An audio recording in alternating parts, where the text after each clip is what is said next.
आप सभी का इस वीडियो में इस चैनल पर आप लोगों का स्वागत है। और आज हम टोटली डिफरेंट एक टॉपिक लेकर आए हैं, ट्विन पैराडॉक्स, जो थ्योरी ऑफ रिलेटिविटी के कंसर्न में है। थ्योरी ऑफ रिलेटिविटी के हेल्प से इसको हम लोग जानना चाहेंगे। क्यों ये इतना इंटरेस्टिंग है, क्यों इसको हम लोग एक्सप्लेन करने में कंफ्यूज कर जाते हैं, या इसको हम लोग समझने में कंफ्यूज करते हैं, या इसको एक्सेप्ट करने के लिए रेडी नहीं होते हैं। तो इसके पीछे जो रीजन है, the reason behind it is totally the concept of the classical mechanics. ये क्लासिकल मैकेनिक्स का जो कंसेप्ट है, ये हम लोगों को थ्योरी ऑफ रिलेटिविटी को समझने में थोड़ा प्रॉब्लम करता है। क्योंकि क्लासिकल मैकेनिक्स कहने का अर्थ हमारा जो जनरल मैकेनिक्स है, जो न्यूटन का मैकेनिक्स है, इसमें कुछ फंडामेंटल क्वांटिटी है जिसको हम लोग कांस्टेंट लेते हैं। जैसे मास आपका किसी चीज का कांस्टेंट होगा, लेंथ कांस्टेंट होगा, किसी भी ड्यूरेशन का जो टाइम इंटरवल है, हर ऑब्जर्वर के लिए किसी एक फ्रेम में अगर आप रखे हुए हैं तो उस फ्रेम ऑफ रेफरेंस में उसका टाइम क्या होगा कि वो कांस्टेंट होगा। लेकिन यहाँ क्या है कि जब आप रिलेटिविटी को स्टार्ट करते हैं तो स्पेशली आइंस्टीन दूसरे साइंटिस्ट से क्यों अपना ओपिनियन डिफरेंट रखते हैं और डिफरेंट स्टाइल से उसको प्रोड्यूस करते हैं, इसके एक एग्जाम्पल को हम लोग यहां पर देखेंगे कि अमॉन्ग द साइंटिस्ट आइंस्टीन का जो रोल है, आइंस्टीन का जो लॉ है, स्पेशली जो थ्योरी ऑफ रिलेटिविटी है, वो कैसे डिफर कर जाता है क्लासिकल मैकेनिक्स से। और साथ साथ हम लोग ये भी देखते हैं कि जो स्पेशल थ्योरी ऑफ रिलेटिविटी है या जनरल थ्योरी ऑफ रिलेटिविटी है, कैसे क्लासिकल मैकेनिक्स से, जनरल मैकेनिक्स से डिफरेंस करता है। और यही कॉज है जिसके कारण हम लोग थ्योरी ऑफ रिलेटिविटी को समझने में हम लोग को प्रॉब्लम होता है। तो क्लासिकल मैकेनिक्स या जनरल मैकेनिक्स क्या है, तो वो बताता है कि मास किसी चीज का आपका कांस्टेंट होगा, लेंथ किसी चीज का आपका कांस्टेंट होगा, टाइम किसी इंटरवल क्या होगा, हर ऑब्जर्वर के लिए कांस्टेंट होगा। लेकिन थ्योरी ऑफ रिलेटिविटी का जो दो बेसिक पोस्टुलेट्स है, उस दो जो डिफरेंट पोस्टुलेट्स है, जो दो बेसिक पोस्टुलेट्स है, उसमें हम लोग जनरली ये देखते हैं कि उसका फर्स्ट पोस्टुलेट्स बताता है कि all motion is relative but velocity of light in free space is same for all inertial frame of reference. ये सभी इनर्शियल फ्रेम ऑफ रेफरेंस के लिए ये मैटर ऑफ डिस्कशन होगा कि इनर्शियल और non inertial frame of reference क्या है, कैसे है। लेकिन in general inertial frame of reference जिसमें न्यूटन्स लॉ की वैलिडिटी बना हुआ है, उसको हम लोग इनर्शियल फ्रेम बोलते हैं। और एक इनर्शियल फ्रेम दूसरे कोई फ्रेम से अगर हम लोग कंपेयर करते हैं तो उसके स्टेट पर डिपेंड करता है कि दूसरा फ्रेम आपका इनर्शियल है या नॉन इनर्शियल है। ये डिस्कशन कभी हम लोग फिर करेंगे। तो किसी फ्रेम ऑफ रेफरेंस में velocity, inertial frame of reference में वेलोसिटी ऑफ लाइट आपका कांस्टेंट होगा। लेकिन जितने भी मोशन को कंसीडर करते हैं, एक मोशन दूसरे के कॉन्टेक्स्ट में रिलेटिव हो जाता है। कैसे ये इफेक्ट करेगा, इस एग्जांपल को यहां हम लोग देखेंगे। और सेकेंडली हम इसको देखते हैं कि law of physics are same in all frame of reference. एक फ्रेम ऑफ रेफरेंस में फिजिक्स का लॉ का अगर वैलिड है तो दूसरे फ्रेम ऑफ रेफरेंस में भी वो वैलिड हो सकता है। तो ये दो पोस्टुलेट्स है। लेकिन हम लोग यहां जो शुरू करने जा रहे हैं, ये टॉपिक आपका है today, topic is your twin paradox. अब ट्विन पैराडॉक्स क्या है, क्या स्टोरी है, क्यों इतना ये इंटरेस्टिंग टॉपिक बना हुआ है, आज भी हम लोग इसको समझने में कहां पर मिस कर जाते हैं, क्यों मिस्टेक हो जाता है। तो अब इसको समझने का कोशिश करते हैं। पहले एक छोटा सा स्टोरी लेते हैं। ये देखिए, राम और श्याम ट्विंस है, और राम और श्याम ट्विंस है, और ये काफी लॉन्ग डिस्कशन करते हैं, किसी स्पेस क्राफ्ट को यूज करना चाहते हैं। और ये स्पेस क्राफ्ट को यूज कर ये स्पेस लॉन्ग जर्नी जाना चाहता है, ये स्पेस में ट्रेवल करना चाहते हैं। तो इसमें ये डिसाइड होता है, राम बोलता है कि मैं ठीक हूं और मैं जाने के लिए रेडी हूं। और ये अपने जर्नी को देखिए 1970 एडी में ये स्टार्ट करते हैं। और 70 में जब ये स्टार्ट करते हैं, उस समय श्याम बोलता है कि ठीक है आप जाइए। और वो क्या एक्सपीरियंस है, क्या चेंजेज है, क्या उसका फीलिंग रहेगा, वो आने के बाद शेयर करेगा। तो क्या शेयर करेगा उसको हम लोग देखते हैं। लेकिन आज के डेट में ये एज्यूम करते हैं कि अगर ट्विंस हैं तो नेचुरली दोनों का एज आज के डेट में 20 ईयर्स है। और 20 ईयर्स अगर आपका एज है तो राम देखिए कि ये एक वॉयज है या स्पेस क्राफ्ट है, जहां ये जर्नी को स्टार्ट करना चाहता है। तो ये स्पेस क्राफ्ट या वॉयज जो काफी हाई स्पीड से जाने के लिए तैयार है, ऑलमोस्ट इसका स्पीड हम लोग 0.8 c, where c is the velocity of light, almost very near to the velocity of light और 80% of the velocity of light. अब इस स्पीड से राम जाने के लिए तैयार होता है। आपका ये जो वॉयज है ये रेडी है, अब ये स्टार्ट लेगा और ये टाइम देखिए, ये 1970 एडी के लिए ये ओके हैं और ये इस टाइम पर वो स्टार्ट करता है अपने जर्नी को। कभी पास्ट में किया होगा जिस समय का ये सिचुएशन है, हम लोग आज के सिचुएशन में इसको ऑब्जर्व करेंगे कि क्या होगा। तो राम जब ये स्टार्ट करता है और इस स्पेस क्राफ्ट में, इस वॉयज में एक क्लॉक वो रखा हुआ है और यहां से वो जर्नी को स्टार्ट करता है। अब श्याम अर्थ पर वेट कर रहा है। इसका अर्थ है कि सबसे पहले इसको क्लियर कर लेना है कि ये जो एक आप वॉयस देखते हैं या स्पेस क्राफ्ट देखते हैं, ये एक फ्रेम ऑफ रेफरेंस हुआ, जबकि श्याम जो अर्थ पर है, जो वेट करेगा कि ये कब रिटर्न होकर आता है। और ये जर्नी जो स्टार्ट करता है, ये जर्नी ऑलमोस्ट बहुत लॉन्ग जर्नी है। और ये लॉन्ग जर्नी आपका कितने का है, तो एज्यूम कर लेते हैं कि ये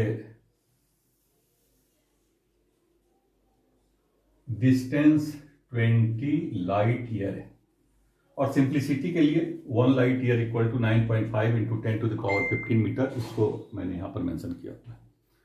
तो ये एक डिस्टेंस है और ये डिस्टेंस पर ये जाने के लिए तैयार होता है। ये वेट करता है और ये इसका क्लॉक है, ये एक इसका क्लॉक है। स्टार्ट जर्नी देखिए 70 का है। और जब ये इतने लॉन्ग ड्यूरेशन के लिए जब स्टार्ट करता है और जब ये रिटर्न होकर आएगा, तो रिटर्न होकर आएगा और वेलोसिटी आपका देखो कितना लिया हुआ है, तो 0.8 ऑफ c। तो श्याम जो वेट कर रहा है, जब वो रिटर्न होकर आता है, तो ये टाइमिंग को निकालने के लिए simple mechanics, distance by velocity, और ये 20 light year by 0.8 c and c equal to actually 3 into 10 to the power 8 meter पर second. This is the velocity of light. और लाइट ईयर का मीटर में यहां प्लेस करेंगे।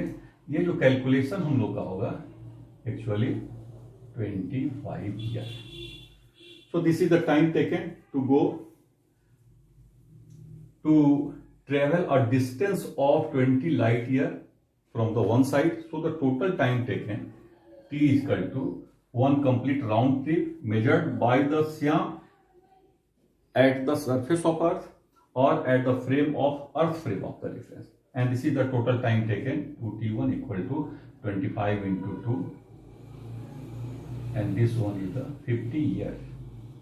So this 50 years, और जब ये स्टार्ट करता है उस समय एज उसका 20 ईयर का है। यानी आज के डेट में अगर हम लोग काउंट करें तो age of Shyam at the surface of earth 20 plus 50 equal to 70 years.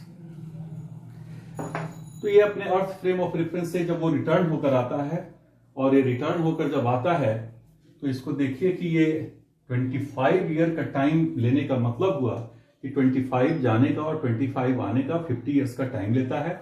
और 50 प्लस 20 यानी आज के डेट में 70 ईयर्स मींस 90-70 का जर्नी अब ये फिनिश कर रहा है 2020।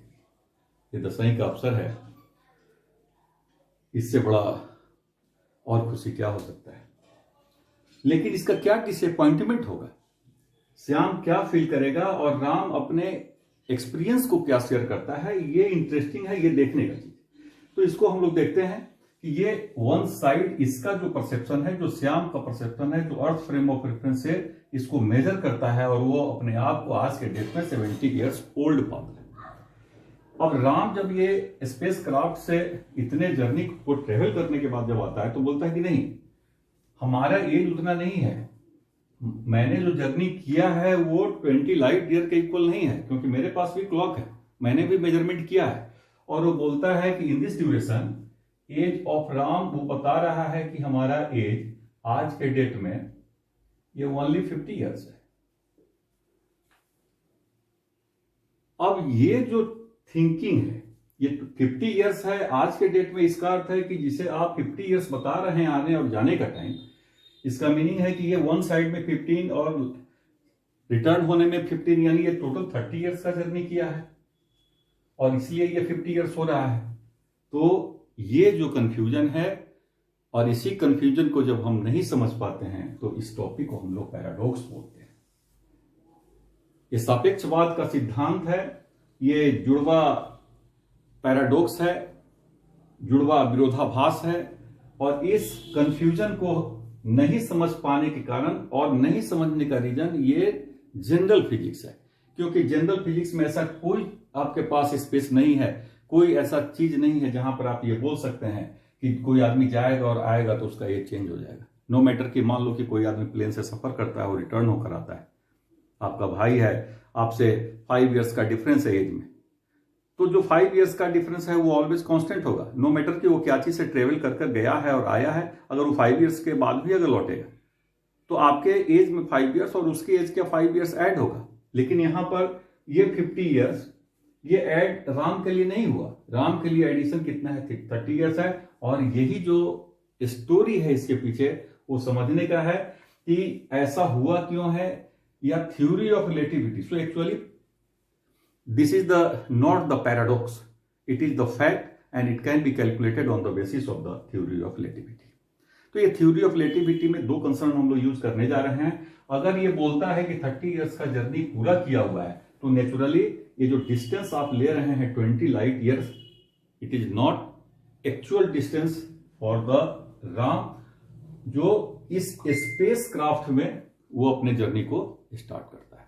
तो ये स्पेस क्राफ्ट में जिस जर्नी को स्टार्ट करता है उसके कंसर्न से अगर हम लोग मेजर करते हैं तो इस मेजरमेंट में देखते हैं कि ये 30 इयर्स तभी हो सकता है कि जब आपके पास जो डिस्टेंस है, ये डिस्टेंस देखिए कितना है, तो dis2 इक्वल टू और राम, ये डिस्टेंस ओनली 12 लाइट ईयर है।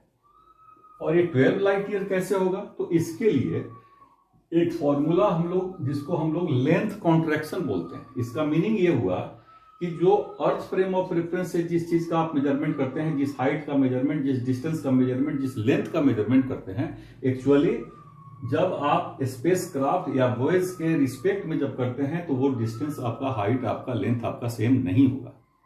और जिसके कारण ये जो आपका डिस्टेंस जो बोलता है कि हमने ट्रेवल किया है वो 20 लाइट ईयर नहीं जबकि 12 लाइट ईयर किया।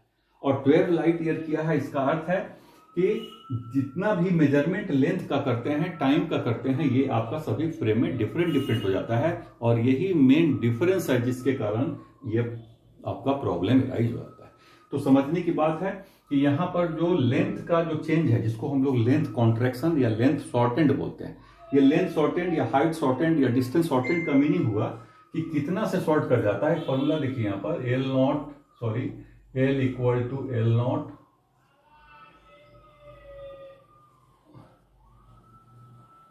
Under root 1 minus V square by C square and V equal to 0.8 C equal to this much. L not means initial और the distance measured by the Shyam at the earth and this one is the D1। तो आप यहां पर D1 20 light years ले लेते हैं और ये value 1 minus 0.8 C by C square करते हैं।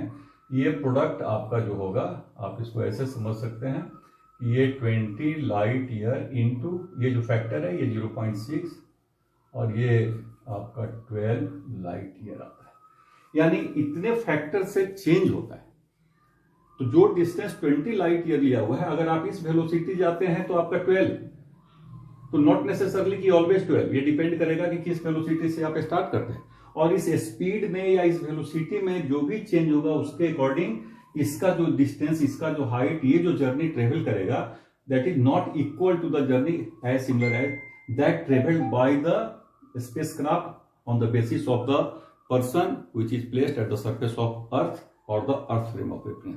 तो ये डिफरेंस है। अब देखो कि ये 12 लाइट ईयर जब यहां पर आ जाएगा तो नेचुरली टाइम जब मेजर करेंगे तो T2 equal to distance by velocity and this distance 20 light year and then 0.8 C।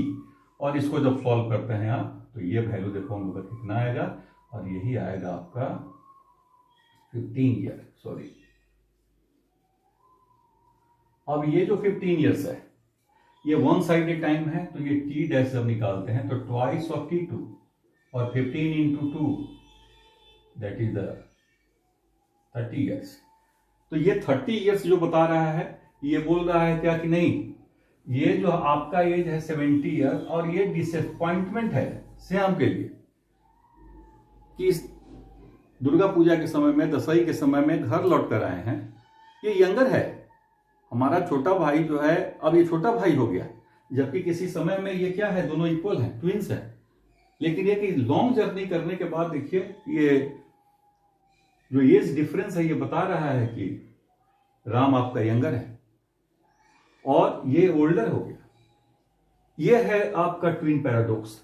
और इसके लिए हम लोग थ्योरी ऑफ रिलेटिविटी में लेंथ कॉन्ट्रैक्शन को यूज करते हैं, और ये जो डिफरेंस ऑफ टाइम है इसको टाइम डायलेशन बोलते हैं। यानी नेचर में अगर दो इवेंट्स अगर हो रहा है तो उस दोनों इवेंट्स का जो मेजरमेंट ऑफ टाइम डिपेंड करेगा कि कोई टाइम को कहां से मेजर कर रहा है।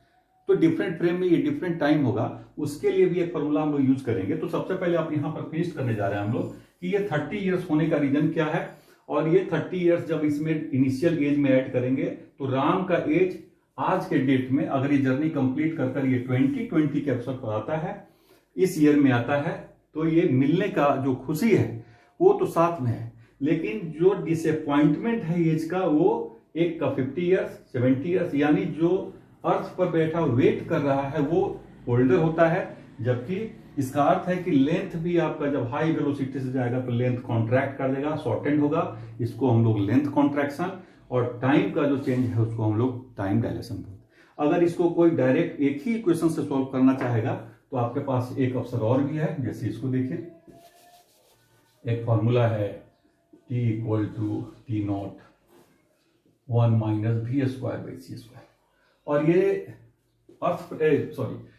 स्पेस क्राफ्ट के फॉर्मूले से जब वो ड्राइव करेगा और ये बोलेगा कि नहीं हमने केवल 30 ईयर्स पास किया है, क्योंकि मेरे पास जो क्लॉक है वो टोटल ड्यूरेशन को मेजर करने के बाद बता रहा है कि हमने 30 ईयर्स का टाइम लिया है।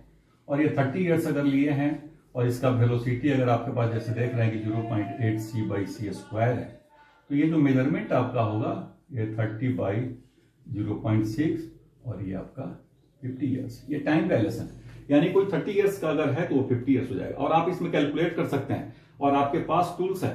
तो ये जो फॉर्मूला है ये टाइम डायलेशन के बारे में बताता है, किस तरह से टाइम चेंज कर जाता है, किस तरह से लेंथ चेंज कर जाता है। और यही लेंथ और टाइम चेंज करना जो आपका है वो पैराडॉक्स इसको बना देता है। जबकि twin paradox is not the paradox, actually it is totally and 100% fact, 100% real physics, and it can be explained on the basis of the length contraction and time dilation. Thank you very much. कोशिश किया है आपको convince करने का इसे, और next video में फिर हम लोग मिलते हैं। एक रीजन और भी है इसका कि कैसे 50 ईयर्स का होगा तो क्यों हो जाएगा, तो एक नॉर्मल परसेप्शन भी है कि इसका क्लॉक को जो काम करने का जो तरीका है इसका है, वो कभी किसी दूसरे वीडियो में डिस्कस करेंगे। तब तक के लिए थैंक यू वेरी मच। फिर मिलते हैं किसी नए टॉपिक के साथ, इंटरेस्टिंग टॉपिक के साथ। बाय।